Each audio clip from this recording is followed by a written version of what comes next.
Volume বাটনের যে আপনার যেগুলো সমস্যা হয়, ধরেন আমরা অনেক সময় ইউজ করে ধরেন মলের বাটনের এগুলো অনেক সময় নষ্ট হয়ে যায় তাড়াতাড়ি। তাই আজকে দেখব কিভাবে ভলিউম বাটন ছাড়াই কাজ করা যায়। চলুন দেখা যাক। প্রথমে আমরা যাব সেটিংয়ে।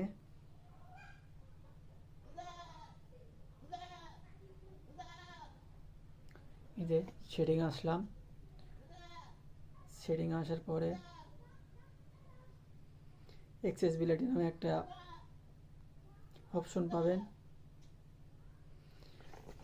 এই যে অ্যাক্সেসিবিলিটি, এই অ্যাক্সেসিবিলিটি পাবেন। অ্যাক্সেসিবিলিটিতে টাচ করে যাওয়ার পরে দেখবেন এইরকম একটা অপশন আসবে। আমি অপো মোবাইল থেকে করতেছি। এরকম আসার পরে এখানে দেখবেন অ্যাক্সেসিবিলিটি। এই যে অ্যাক্সেসিবিলিটি আসার পরে এখানে দেখবেন এইরকম। এখানে আসার পর দেখবেন শর্টকাট লেখাটা কোথায় আছে। শর্টকাট লেখাটার উপরে একটু এইভাবে অন করে দেবেন। এই যে এখানে লেখা আছে শর্টকাট অ্যাক্সেসিবিলিটি মিউট, এখানে লেখা আছে শর্টকাট। এই যে উপরে আমি এটা অন করে দিলাম।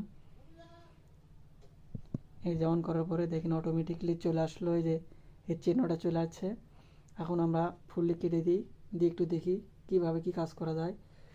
এই যে দেখুন পাওয়ার অফ অন, সাউন্ড বাড়ানো কমানো, ভাইব্রেশন করা, সেটিং, এখানে সব কিছু পাবেন। এইভাবে আপনারা করতে পারেন। আমি শুধু দেখে দিলাম, আপনারা যদি চান তাই এভাবেই আপনারা করতে পারবেন। আরও নতুন নতুন ভিডিও পেতে অবশ্যই ভিডিও কমেন্ট লাইক করবেন। সবাই ভালো থাকবেন, সুস্থ থাকবেন। আসসালামু আলাইকুম ওয়া রাহমাতুল্লাহ।